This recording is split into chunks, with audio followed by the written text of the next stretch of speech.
नमस्कार, माझे नाव मनस्वी मंगेश जाधव आहे. मी सिटी प्राईड शाळेत इयत्ता 5वी मध्ये शिकते.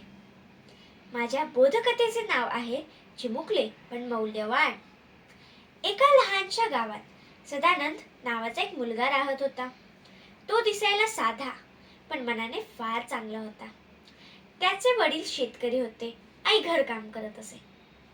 घरात फार श्रीमंती नव्हती, पण घरात नेहमी समाधान आणि प्रेम होते. एक दिवस सदानंद शाळेतून घरी येत होता. रस्त्यात त्याला एक पाकिट पडलेले दिसले. त्याने ते उचलले. पाकिट उघडून पाहिले तर त्यात पैसे आणि एक ओळखपत्र होते. सदानंद मनात म्हणाला, हे पैसे माझे नाहीत, याचे मालक कुठेतरी चिंतेत असतील. तो घरी गेला. आईला हा सगळा प्रकार सांगितला. मग आई म्हणाली, बाळा, प्रामाणिकपणा हाच खरा दागिना. हे पाकिट मालकाला परत दे. एवढ्यात वडील आले. त्यांनाही हे सगळं सांगितले. ते म्हणाले, सदानंद, पैसा क्षणिक असतो, पण चांगले नाव आयुष्यभर टिकते.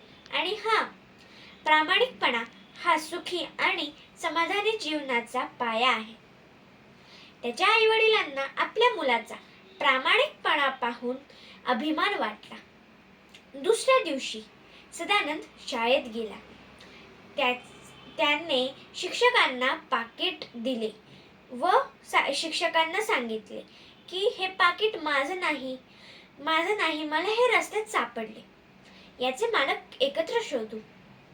शिक्षकांनी ओळखपत्र पाहिले व सांगितले की हे पाकिट आपल्या गावातील शेखर काकांचे आहे. शेखर काकांना बोलवण्यात आले. पाकिट पाहताच ते आनंदाने म्हणाले, अरे देवा, माझे पाकिट! मी तर फारच घाबरलो होतो.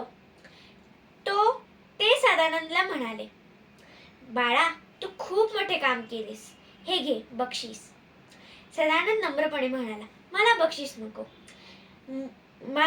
नको. मी फक्त माझ्या आई वडिलांनी सांगितलेले व त्यांनी संस्कार दिलेले कर्तव्य केले.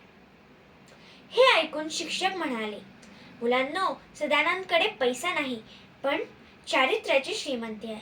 हाच खरा आदर्श. प्रामाणिकपणा व्यक्तीला नेहमीच आदर आणि सन्मान मिळतो. जीवनात यशस्वी होण्यासाठी सत्य आणि प्रामाणिकपणा आवश्यक आहे. संपूर्ण वर्गाने टाळ्या वाजवल्या. सदानंदच्या डोळ्यात आनंद अश्रू आले. या घटनेमुळे शाळेतील इतर मुलांनाही प्रामाणिकपणाचे महत्त्व कळले.